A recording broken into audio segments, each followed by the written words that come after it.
All right. What's up, everybody? We are here for another episode of Dave's R&R with your host, Dave, and some great news to start off the podcast. I was just getting ready to record. After work today. I was like, all right, I'm going to go record. I've got my NFL playoff preview. And the first thing I was going to talk about is how the Ravens cannot have Greg Roman come back after that disaster against the Bengals, the terrible call on the goal line to try the QB sneak.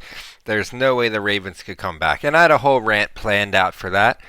But I come into the news that it doesn't look like Greg Roman's returning. The statement was put out. They wish him the best in the future.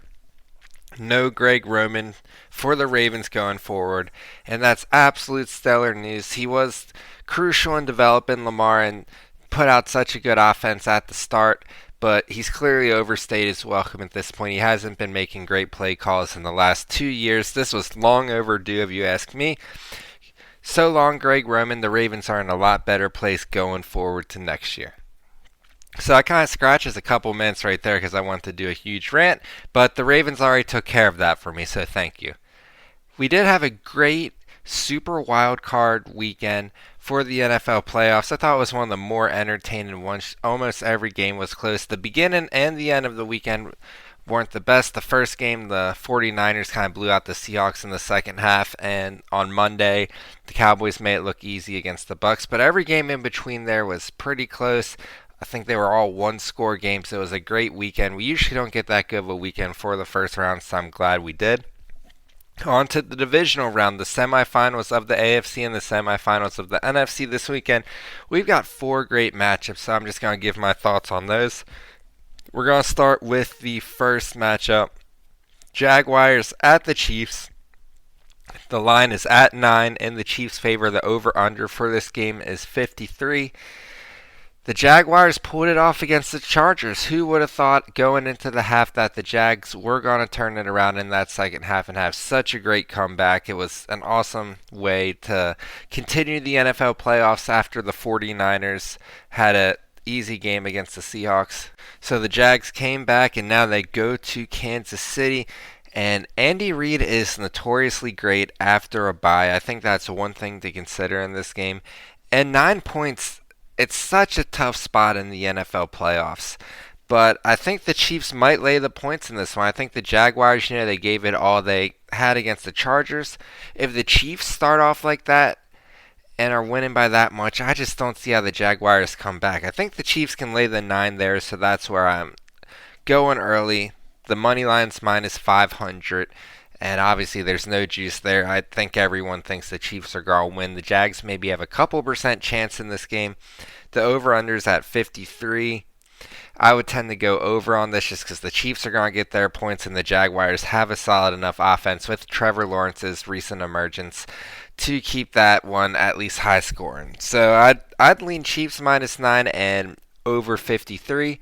We might get like a final score of like 35 to 25, 34-24, something like that. But I love those plays in this game. The next one we've got Saturday night, a divisional matchup from the NFC least to the NFC beast. We've got three NFC East teams left. The Giants travel to Philadelphia for this divisional matchup. The line's 7.5 in the Eagles' favor with the over/under at 48.5. I think this one, you'd have to lean under in this one. I mean, the Giants are going to have to run the ball, and that seems to be the recipe to beat the Eagles. Run the ball, wear out the clock, and don't let that Eagles high-powered offense get much time with it. And the Giants are a great team to do that this year. Saquon's been back and healthy. He's been running all over the place. Danny Dimes has emerged this year as well, going from maybe we should trade him or maybe we should drop him to he's definitely the Giants starter going forward. He's had a great year. He can run the ball as well. So look for the Giants to burn a lot of clock in this game. But the Eagles, I mean, it all comes down to how Jalen Hurts is going playing this one. He was hurt the last couple weeks of the season. It depends if that injury is fully healed or not. 7.5 is a lot in this game. So I'm going to lean the Giants to cover that because, I mean, they could lose by a touchdown and we're still in that number. So I love the Giants 7.5 there. I think the Eagles pull it off, but I think the Giants can definitely cover that one.